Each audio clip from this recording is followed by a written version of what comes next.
Imagine you getting let go, your retirement is being held up, unemployment denies you unemployment, and then making a few phone calls and in 30 minutes, you lock up a $5,000 deal.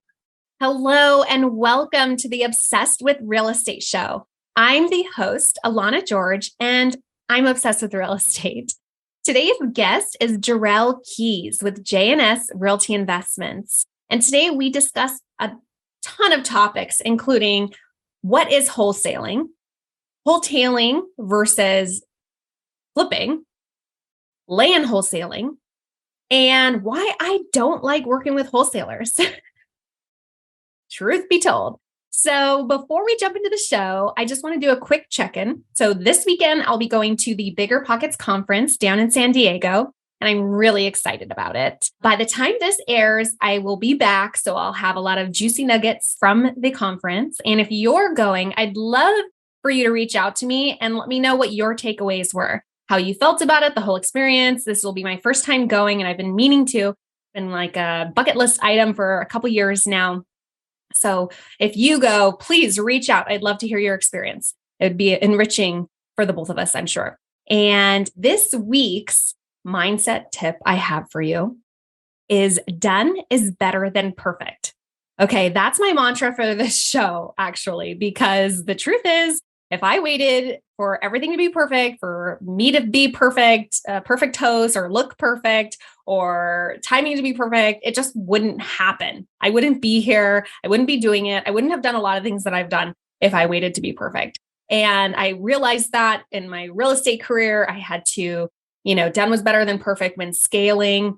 And now with this and with social media, sometimes I get caught up that I can't come up with the right caption. And so I end up just not posting for days and for weeks because of this idea that whatever I post has to be perfect. And that's not true at all, right?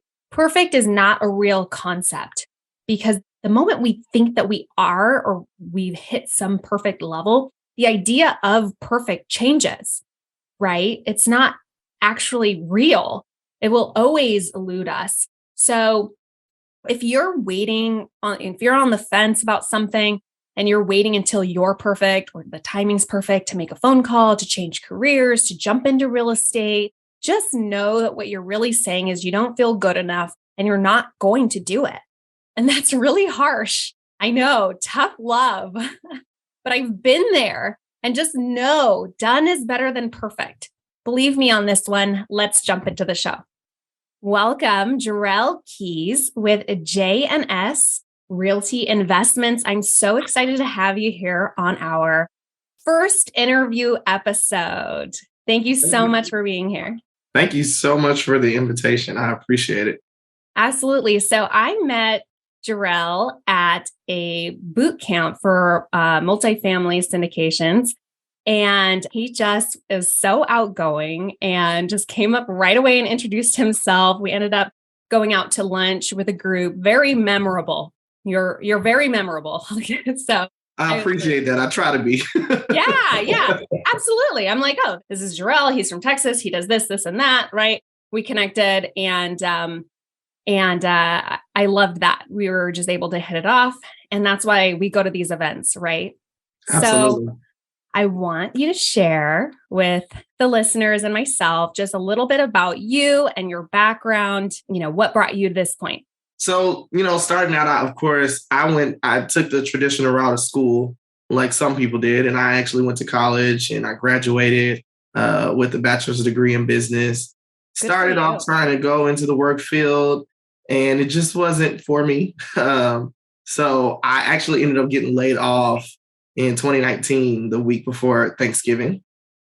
Just proposed to my now wife, just put down a down payment on the venue, was like trying to figure it out. And I'm like, okay, well, what do I do? What am I going to do? And I'm very spiritual. So I felt like this was like, I started praying, started trying to figure out exactly what I felt like God was trying to tell me to do at the moment. And for me, he kind of told me that, hey, why don't you led me in the direction of real estate. I had been trying to get into wholesaling. My mentors had told me about it. while I was in high school. So all through college, I went to those free seminars, 3-day seminars where they try to sell you the $50,000 mentorship at the end and really didn't give you any information at all. So I had gone through a couple of those, and it really wasn't anything. But I just decided, I said, well, let me go on YouTube and find some people who do it here locally.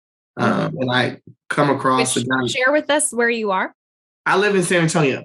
So I live in San Antonio. I'm from Houston, Texas. I reside in San Antonio as of right now. So that's where I do majority of my wholesaling deals. I found a couple of guys here in San Antonio that they have some YouTube channels. So I followed them, followed their steps and whatnot, and started calling. Within 30 minutes, locked up my first deal in February in 2020. Oh my gosh. Okay, let's stop right here because there's so many things I want to ask you about. And so what industry were you working in that you were laid off? I was working in sales at Ferguson Enterprises. The division I was in was the plumbing division. Something that had something to do with real estate. It just wasn't anything, Home-like. You weren't the plumber. You were in sales. Yeah. So that's still really real estate-y. Okay. And it sounds like most people would in that situation would be in a lot of fear. Oh, I was very fearful. You were. Okay. Before the faith stepped in. Yeah, before the faith stepped in. For me, it was like the Lord was trying to tell me that this was my time to rebuild my faith. Because in college, for those who have gone, the hustle and bustle of working 2 to 3 jobs while you're taking school full time, just trying to make sure that you're able to pay your bills while, still get good grades in school, and which is what I did. And so for a very, very long time, I knew what it was like to just be comfortable. So, I felt like he made me uncomfortable in order to get back to the place where I was fully trusted and dependent on him in order to for my next steps. Yeah, absolutely. He was clearing a path for you. Yeah. Right? That is so cool. And it sounds like, you have that grit and determination to be able to go to college and work really hard. I couldn't finish college, to be honest. So kudos to you. I was just aimless. I should have been in business. I partied really hard. You and me both. But you know what? There were friends of mine that partied just as hard as I did. And then they got up and went to class. Yeah. And I couldn't understand how they did it. There was a driving force. And at that time, I was not passionate enough. It was not a big enough goal that was drawing me. But huge kudos to you. And it just shows like your determination, your drive just to achieve that. Right? Yeah. You said a few other great points. You were going to free seminars, right? You were following people on YouTube that was kind of leading you, and you felt this pull and this faith, and then you got into wholesaling. First off, what is wholesaling for our listeners? Can you break that down for us?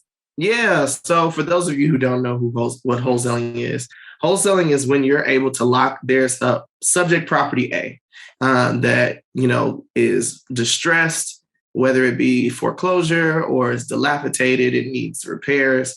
You go and get that property under contract. You then take that paper that you have locked up, because now you have an equitable interest into the property.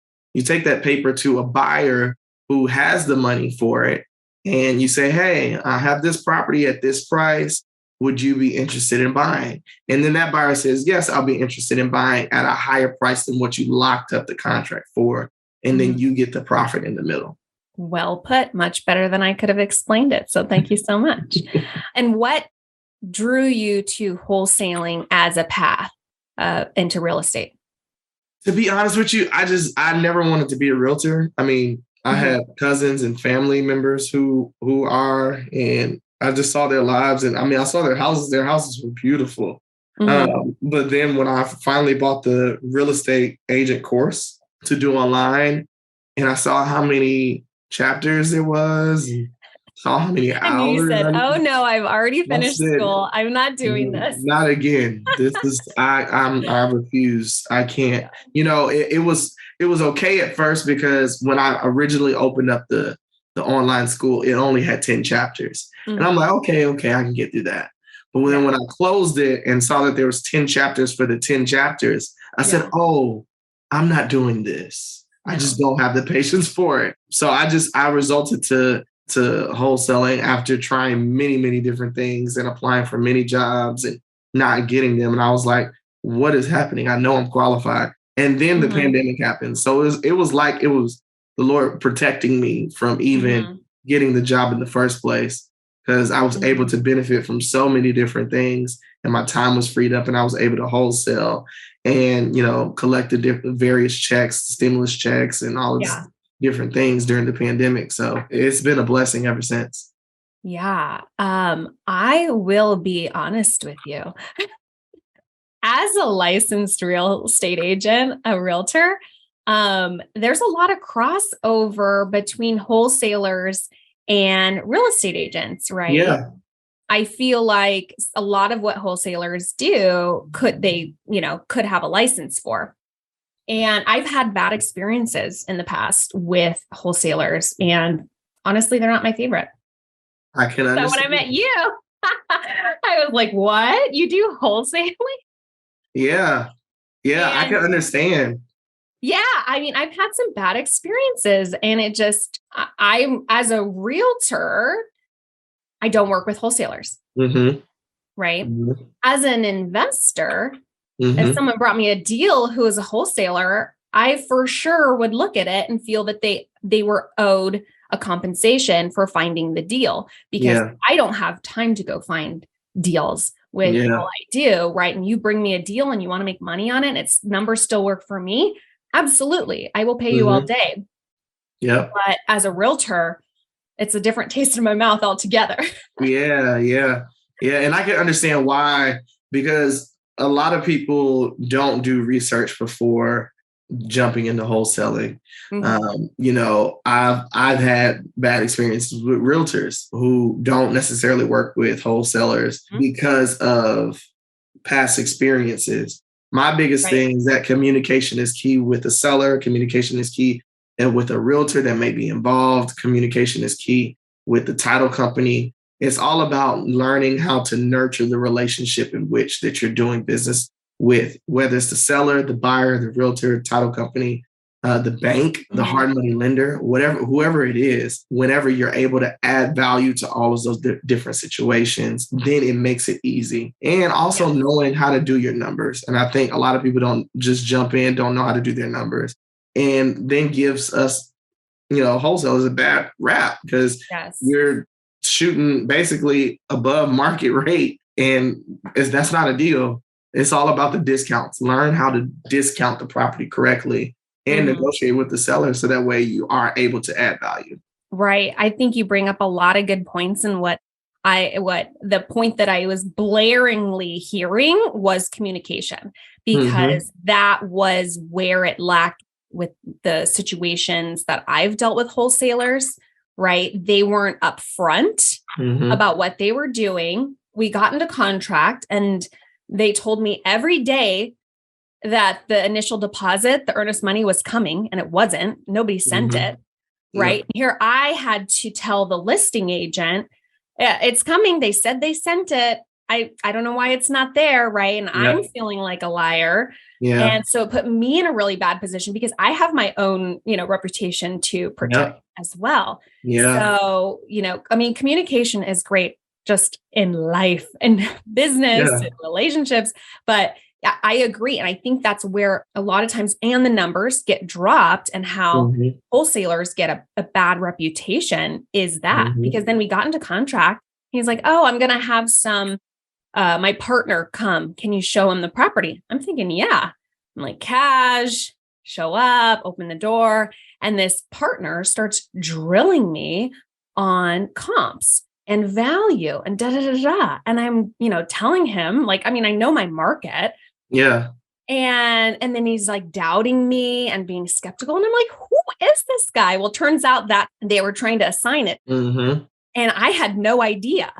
Wow. Right. And so I was like completely blindsided by this person, like being so snappy with me and my market stats and everything. So anyways, just to tell a story about my experience with that. But there are good wholesalers out there, or else the whole industry wouldn't exist. Right. Absolutely.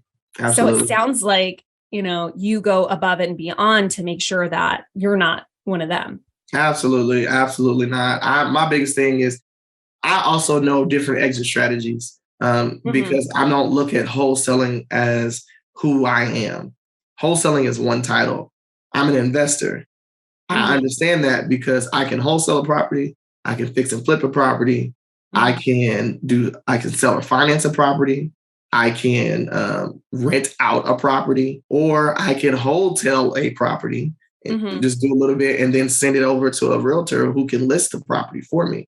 So I know different exit strategies, and I don't just keep wholesaling as the number one thing. Wholesaling is just one of the things that I do. A lot of times, the reason why people get stuck in wholesaling is because they don't know that there's different exit strategies that can, instead of you calling yourself a wholesaler, you call yourself an investor because you know the different exit strategies. Right. Absolutely. And the deal doesn't have to fall apart just because that one strategy didn't work. Correct. Right. I'd love for you to share the concept of wholesaling for our listeners. Yeah. So wholesaling is when basically you have a pretty decent house. If you put about $10,000 to $15,000, the bare minimum, into it, and then you list it, you can list it for a little bit higher rather than selling the property as is. You've done a little bit of work to it, made it to where it's actually able to sell on the MLS for a higher price than what it would sell as is. So what would you say is the difference between a wholesale deal and a flip then? Yeah, some hotel deals, it really just depends. I'm seeing more hotel deals be where investors are coming and fixing up dilapidated systems of a house, whether it be all the five structural, they'll do all the five structural and then sell it to another investor or someone who will say, hey, I'll come in and fix it up. Or it'll be, one of those houses that are just completely fine, just has some bad paint colors, carpet, where they'll come in and put all hardwood floor, paint, maybe some new countertops, and then list it on the MLS. As compared to a flip where you're going to be in it from the long haul. You're doing all the five structural systems. You're doing all of the top out and finish outs, and you're doing everything in order to make this house beautiful. Okay. You really have me intrigued with this 5 main structural components of the house. And so I'm going through my brain and I came up with 4, and you tell me if I got it right. Yeah. Okay. So we have heating and AC. That's one. HVAC, electrical, plumbing, roof. What's foundation? Foundation. Okay. I was going to guess that, but just at the last minute. That is really cool. Thank you for sharing that, a little cheat sheet for the 5. What did you call it? What was the 5 structural systems? The 5 structural systems. Perfect. Thank you so much. I think that was at least a B effort. I at least got a B. I'd give you an A-. Thank you. Before we move on, you had also mentioned about working as in land. Yeah. How much land do you do? Yeah. So, funny story. I was wholesaling for the better part of 2020 and into 2021. The market was rapidly changing as interest rates were low. Investors were buying deals left and right. And, prices are increasing. Houses, it was just taking up a lot of time. And believe it or not, my first deal was a land deal. So someone had introduced me into the concept of just doing land in Florida. And I said, okay, well, tell me more. So I joined this little Facebook group. That's all they focus on, doing land deals all over the country. But a few of them were mainly focused on Florida. They were doing scattered lots, and that's individual lots within a certain city. Okay. Most cities already have pre-platted lots for builders to come in and build on. Mm-hmm. So I started doing that, and it yielded me a way faster return than, looking for my next deal with houses. I was locking up like a deal a day almost. From what it seems like. I closed probably $120,000 in a year from doing land, just starting back from September of last year. That is wild. You're opening my eyes. I have a gal in one of my accountability groups for investing, and she has talked about doing this. And, I'm kind of like, oh, I don't know if there's a lot of money there. That seems really hard, but you are a testament to there's absolutely opportunity there. Let's circle back. You said your first deal or your first, deal you got in 30 minutes. Was that from cold calling? Tell me more. Yeah, that was cold calling. So I was smiling and dialing. And what that means is I had a spreadsheet in front of me, and I was calling every number on the spreadsheet. And within 30 minutes, I had a guy say, yeah, I got some land that I'd like to sell. I said, okay. I quickly posted something on Facebook. Somebody responded instantly, and it happened to be the buyer that bought it from me. And he was like, hey, I'd be interested in buying. He taught me how to contract it. He taught me how to assign it. Wow. I kind of reverse wholesale. He told me what he'd buy it at, and I went back to the seller and renegotiated a price that made sense for both them, and a price that made sense for the buyer. So that way I can make sure that I got the deal. But I got the deal within 30 minutes. So that is wild. Congrats on that. I'm sure that was a good boost, right? Like, hey, this is the right direction. Absolutely. Here's some momentum. It was just showing you that you're on the right path. Yeah. Imagine you getting let go. Your retirement is being held up. Unemployment denies you unemployment. And then making a few phone calls, and in 30 minutes, you lock up a $5,000 deal. You're right. And then in 2 weeks, you get a check in hand for $5,000. You're like, what happened? Yeah, give me more. Sounds good. So that's exactly what happened to me. So it gave me the confidence to keep going. And now after that deal, it took me a few months to get another one. It wasn't that I wasn't extremely lucky, but probably I would say 3 months after that, I locked up a $20,000 deal. And it was like, okay, now I can really get going from here. Mm-hmm. That first deal, though, gave you the confidence to keep going. Because I think a lot of us starting out, a lot of new real estate investors, when prospecting for opportunities, right, they don't come right away. And it's really easy to lose that steam that you started with. So the fact that you started off on such a good foot was, I'm sure, a really great boost for your career. Was that the first deal that you said you may have been able to make more money on, but it was worth it because you learned? Yes, I could have made much more on that deal had I had better negotiation skills with the seller. And also, had I known how to comp land in Texas, I would have been able to at least make $15,000 on that deal. Oh, wow. There's so many things I want to deep dive into. Yeah. What's your parameters for looking for land? Yeah. How do you comp land? Because as a realtor, I've been asked to comp land, and I just look like what is a similar size piece of land that has sold recently, like I would with a house? Is there anything different than how you would with houses?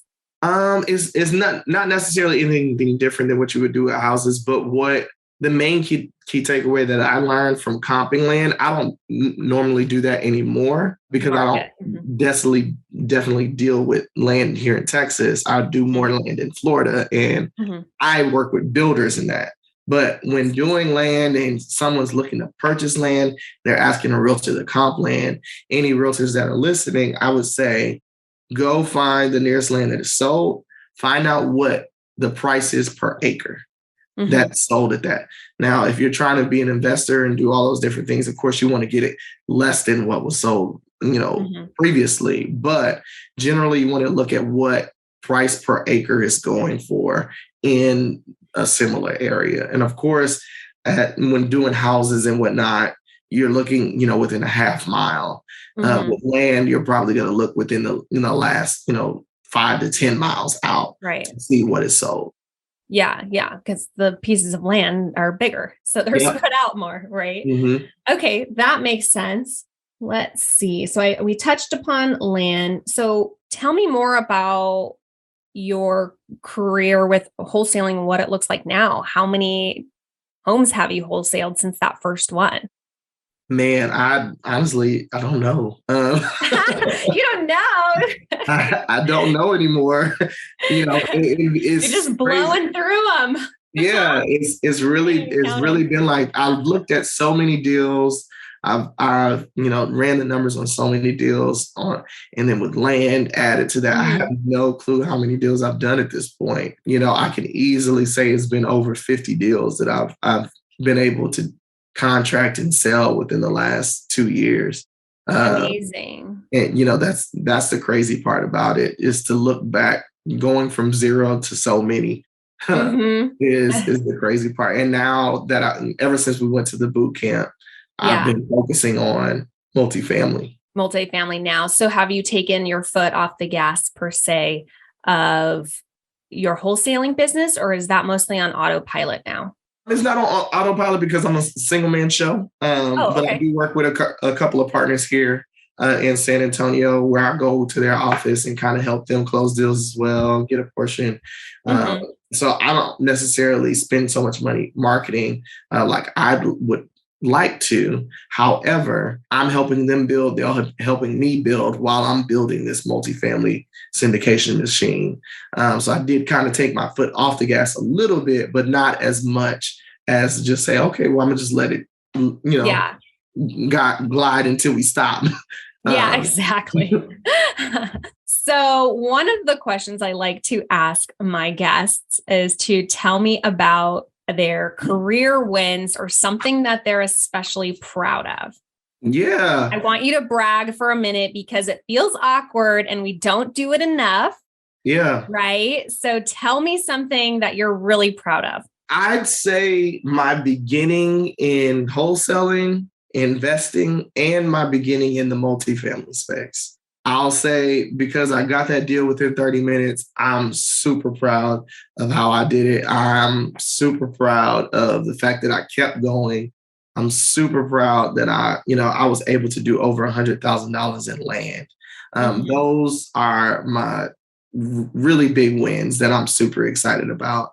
In the multifamily space, we went to Rod's boot camp. I didn't know how to underwrite, didn't know nothing about multifamily. And within 30 days, we were able to submit an LOI based off of a relationship I built with a broker. And I underwrote the deal. Amazing. That's really huge to do from what I hear. And I did it in 30 days. So by the end of August, we submitted an LOI for an 81 unit. We didn't get it, but but the fact that you're making, submitting an LOI in that short amount of time, that's amazing. So we're both a part of Rod Cleef's program. He has an amazing podcast that you can listen to, Lifetime Cash Flow with Real Estate Investing, or Through Real Estate Investing. I'll definitely put a link to that in our show notes. If any of our listeners wanted to check that out in his program, he does virtual boot camps as well as in-person boot camps that are really informational. And I found that there's a lot of mindset, right? Yes. Really I eat that stuff up. Yeah. I left so pumped, and believe it or not, through all of it's not that I was thinking about quitting, but real estate it like weighs on you. It can beat you up. Yeah. It beats you up, especially those deals where you could be counting on a $30,000-$40,000 deal, and then something goes wrong. You try to save it and then you just can't. or you have to take a lower amount of what you were going to make, depending just to save the deal, whatever. There's so many different things that could happen. And I was in that place. And I, even though I'd gone on vacation, came back, was working, I'm like, I just don't feel the same passion I felt when I first started. You hit a wall. Yeah. So all of the mindset stuff we did, it really rejuvenated me. And it gave me the second wind I needed. And I believe that anybody, no matter what career you're in, whether it be real estate, whether it be sales, whether it be insurance, whatever, you have to find some type of conference that you can do that can really reset you spiritually, mentally, while you're also, physically doing your thing as far as trying to be healthy and working out. Absolutely. I 100% agree. Actually, and for my real estate sales career, I had set a parameter for myself that I was to go to a seminar, a motivational seminar, at least once a quarter. Yeah. To really keep, my mind and my energy up. It was important for me. And when I had first started going, there were people in my office that were, naysayers. That energy doesn't last. You're going to come back all hyped up and it's going to, dissipate and you'll be back to where you started. And it's just interesting to me because yes, the energy does dissipate. And then what would happen if you win again? And then when that disappeared, you win again. Like, what would your career and your life look like if you were, if you just planned around when you were going to lose that steam, right? And then gave yourself another shot of it. I just couldn't understand where this mindset came from of it just not being enough, right? Yeah. I think that there is a false philosophy that we need to be motivated internally only. Yeah. Right? That we should be able to push ourselves to become these people that we need to be to achieve the goals that we need to achieve. And I just don't think that that's the case for me. It's probably the case for others. Maybe there's a few, but not the people that I know or hang out with, because I need, to be inspired every once in a while. And I know that, the version of myself that has gotten me this far in my career, in my life, is not going to be the same person, the same brain, the same talent, the same skill set, same mindset that's going to take me to where I want to be, my next level. So I have to constantly be working on these things and my systems and my mindset. It's just like there's just such a huge combination of things that I work on to take me to the next level, or else I'll be stagnant. I'll hit that wall, right? Just as you said. Yeah. And I think just to touch on what you said there, I think it's so key to understand that a lot of people don't understand the fact that, you working on you makes a huge difference on everything. And if you understand, just like you said, I know that I have to do this once a quarter in order to keep me going. And if you understood the way your mind works, the way your body works, the way your system works, it makes a huge difference. For me, the spiritual, it's just like going to a spiritual conference. You come back so wired and like, man, I got to read my Bible. I got to do this, and that.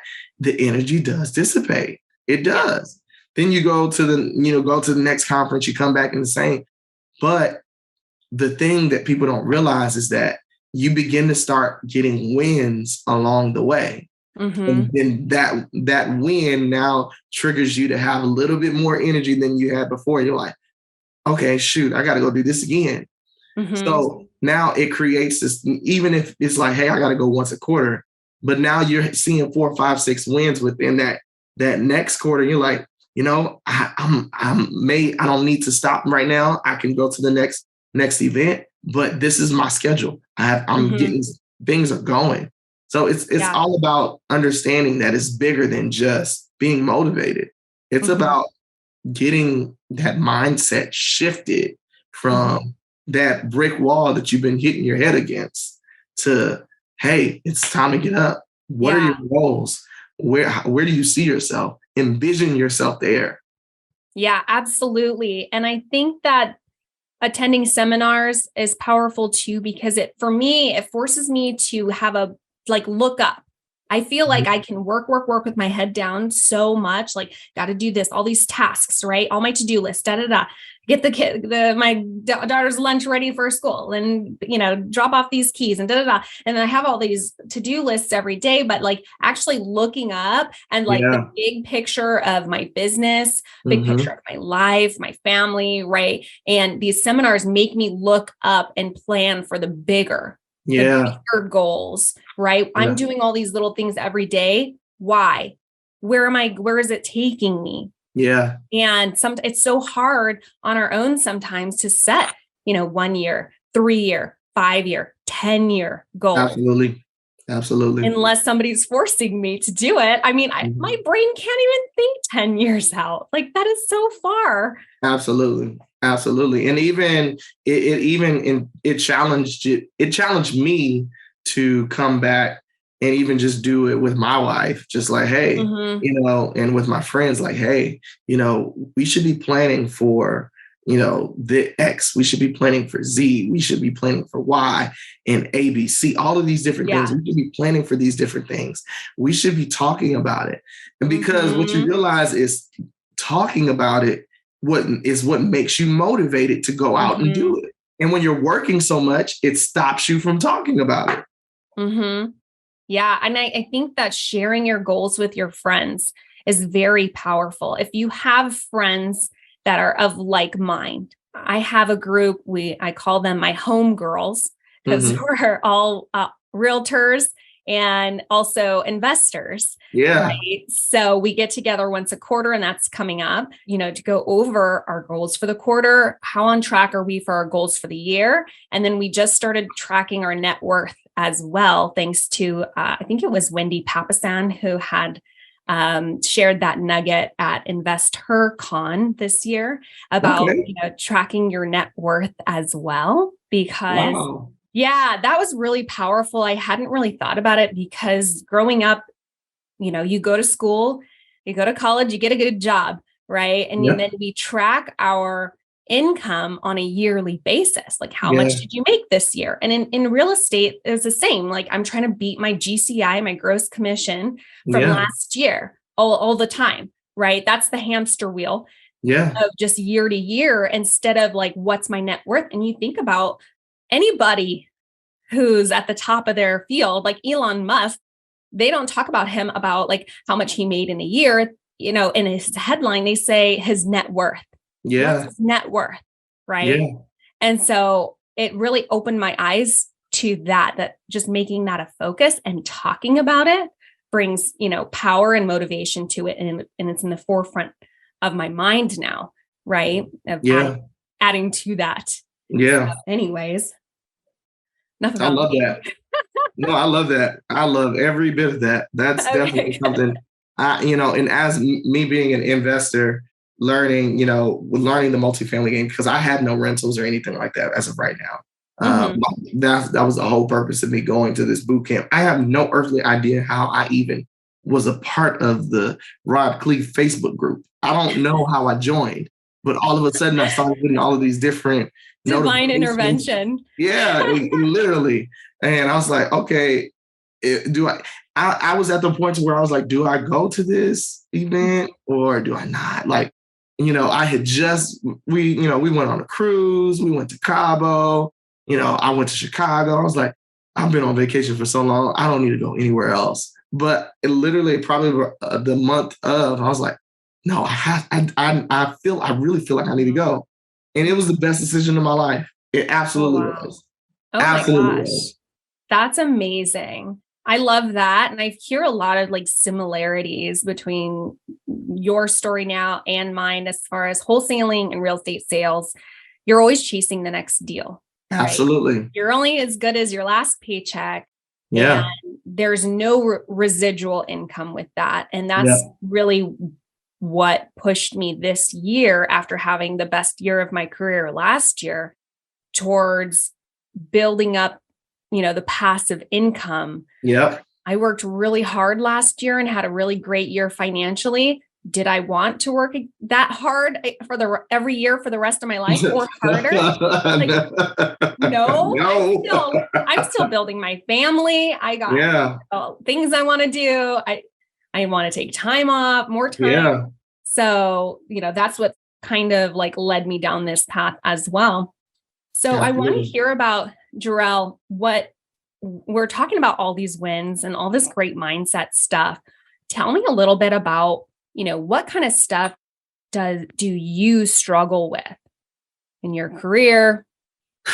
Be specific as possible. Do you have trouble waking up in the morning? What do you struggle with? Yeah, that's a really, really great question. I struggle with consistency. I may be the anomaly, but I feel like there's other people that are out there like me. But I struggle with consistency, not from the simple fact that I don't see results. It's from the simple fact that it's like, as we were talking about early, you work so hard, you see these results, and in real estate, you're only good as your next deal. And if that deal was a $5,000 deal or a $20,000 deal, how long is that money going to last you? And for me, I kept seeing no end to chasing the next deal.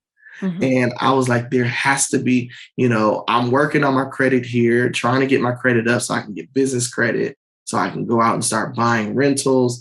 And I'm like, I don't want to just, I started saying, I don't want to be a property manager. I've always said from a kid, and I didn't even know I was prophesying to my future, but I've always said I would pass an apartment. I'm like, man, I'm going to own one of those one day. While I was in college, I kept saying, I'm like, dang, these college apartments, they're charging by the room. Like, I could only imagine what they're making. I would love to buy something like this one day.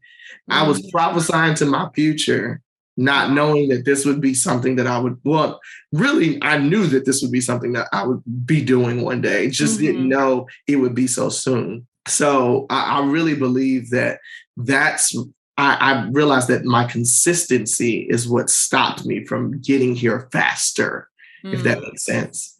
Had I just been more consistent, I probably would have owned, maybe 100 or at least 200 units by now. So that's what I've been working on daily, working on getting up. I was just talking to my wife this morning. It's funny that you asked that. Like, I don't understand why it's so hard for me to get up now. Like, before we went on a cruise, I was getting up at 6 o'clock in the morning on the dot. I was waking up before my alarm clock. And I'm like, now it's a struggle just to get up at 7. I'm like, golly, I don't know what's happening. So funny. So just really working on my consistency to make sure that I continue to do everything I said I'm going to do, so I can do what other people can't do later on in the future. Absolutely. I appreciate you sharing that. I definitely relate. Consistency is so important in everything we do. Prospecting, just routines, working out, waking up at the same time. Our habits make up, the trajectory of our lives, right? Yeah. So I completely relate to that. I find that with the routine of waking up in the morning, it kind of like ebbs and flows. Absolutely. Like, I'm in it to win it for a bit, and then something throws me off, and then it's a struggle, and I have to, set up accountability to try to get back on track. Sometimes it's easy, sometimes it's hard. So, I appreciate, and definitely, I think a lot of our listeners can probably relate to that, living that entrepreneur life. It's easier when you have to be at the office at a certain time. Yeah, it is. Right? It is. Even though people hate it, it absolutely, it's easier to go to work, clock in, do what you're told, and clock out. It's so much easier. Yeah. And then when you clock out, you're done. You're done. You know what I was doing at 5 a.m. this morning? Not sleeping like I wanted to. I was answering the phone from a HVAC technician in Ohio for one of our rental properties. He said he was going to Wow. be there between 8 a.m. and 10 a.m. Eastern time. Right. And I'm like, oh, 10 a.m., please. No such luck. 5:03 this morning. He's calling me nonstop. So it's just round the clock. And so that's, why consistency, because there's no consistency, we have to manufacture it, right? Have to. Absolutely have to. So you kind of had already started segueing into my next question. And that is, what would you tell to your 18-year-old self? What kind of advice would you, going back, tell yourself? Believe it or not, I would have told myself, listen to what your mentor told you about wholesaling, figure it out now, because while you're in college, you can be wholesaling. You don't have to go work. You could be building a business now. By the time you graduate college, you will graduate college with X amount of dollars. I probably could have found a way to buy an apartment complex by then, all of these different things. I would have told my 18-year-old self, hey, learn how to wholesale, learn how to invest, learn about the stock market, learn about what it means when the Fed has to raise basis points on interest rates. Go buy a fourplex, live in one of them, and rent out the other three units. House hack. Mm-hmm. So learn those things. And man, I tell you, if only I knew then what I knew now. I'm even at 28. I mean, I know I'm still young, but if I just would have knew it earlier, there would be so much more I would be doing right now. Yeah. Yeah. I mean, you are still really young. I was looking at you thinking we must have been, 18 around the same time. Turns out we weren't, but when I was about 19 or 20, it was an amazing time to buy real estate. And I didn't know anything about it.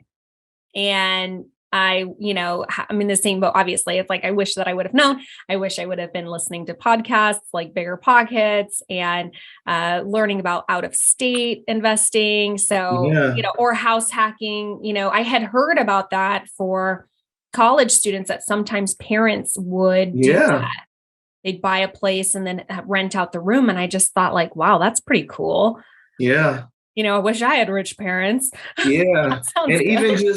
even just thinking about it from the aspect of, you don't know what you don't know. But for me, my why in getting in real estate and really understanding was, if I would have knew back then what I knew now, I would have been able to save all of my family members from that have gone through evictions, or foreclosures or whatever the case may be.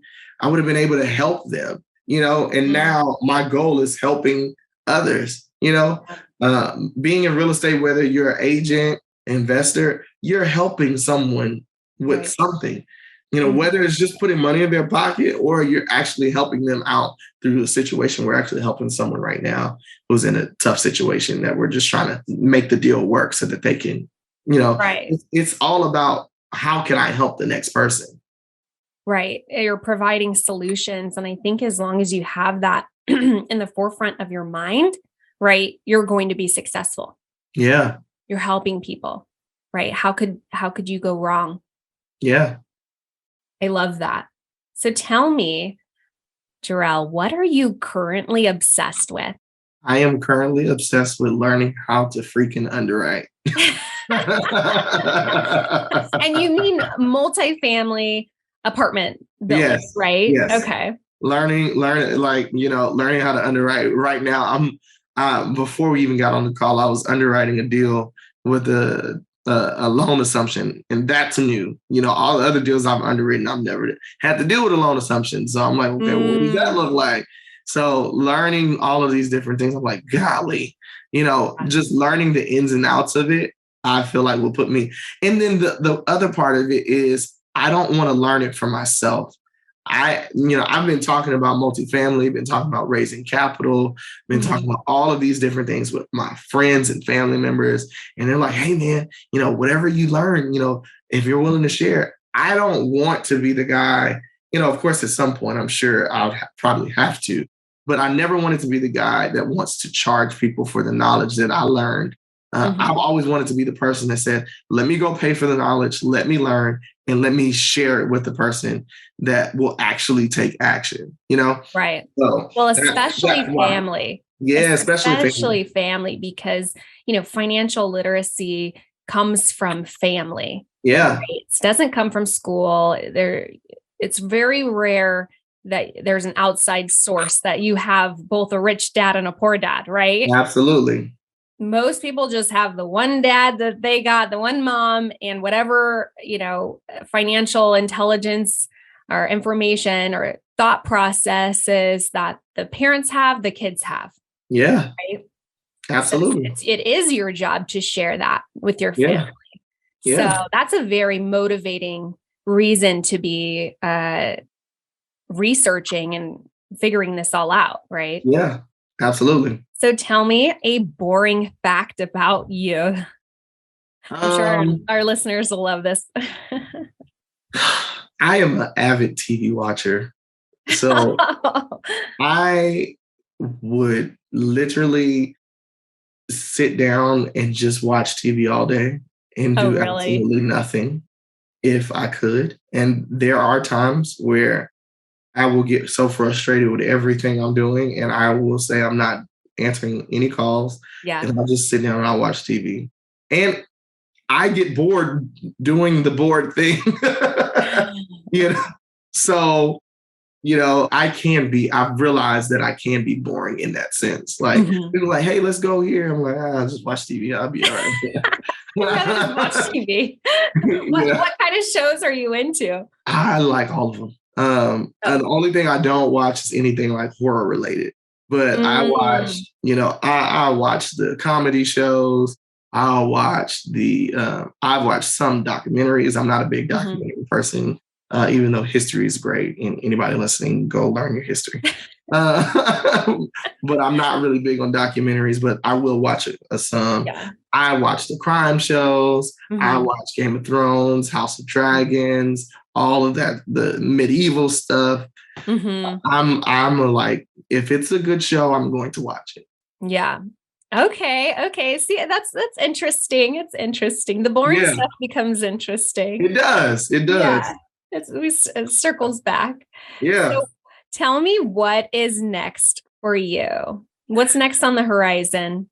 Yeah. So I briefly mentioned earlier that, I've been working with a couple of partners here in the city, trying to help them build their business while they're trying to also help me get my first flip, full flip, and then also just what's next is getting into a multifamily deal as a general partner, and finding different ways to raise capital, and meeting different people who are like, hey, I'd be more than willing to, give you X amount of dollars in order to for your marketing or for this flip or for an apartment complex, whatever the case may be. That's kind of been what I've been focused on now. Okay. I love it. So if anybody listening wanted to find out more about you or get, more information, connect with you, where could they find you? Yeah, you can find me on Facebook at Jarell Keys, Jarell, last name Keys, like keys to a door. It's funny because I play the piano and I sing and I work in real estate. So I was born with the best last name. That is, I should have asked you what's an interesting fact. Yeah, so you can find me on Facebook at Jarell Keys. You can find me on LinkedIn at Jarell Keys. You can find me on Instagram at official Jarell Keys. Got it. Perfect. Thank you so much, Jarell. You really opened my eyes today to wholesalers and land wholesaling and the power of seminars. We talked about so much good stuff today. I really appreciate you coming on here and sharing your knowledge. Thank you so much for having me. I appreciate it. Thank you. Thanks for coming on. Thank you so much. Well, that's our show. Thank you so much for joining us. It's been a pleasure hosting the Obsessed with Real Estate show. If you'd like to get in touch with me or be a guest on our show, feel free to reach out via our website, obsessedwithrealestateshow.com. I'll put that in the show notes. Also, if you feel like investing with me or you want more information with that, you can go to clearconnectioncapital.com. You can find me on Instagram and TikTok at Alana_George_real estate, and just about all platforms you can find me. If you enjoyed today's show, please, please, please leave us a positive 5-star review. I would really appreciate it. It will help me impact more people's lives. More people will discover the show, and that would make me very happy. So thank you, and I will talk to you next week.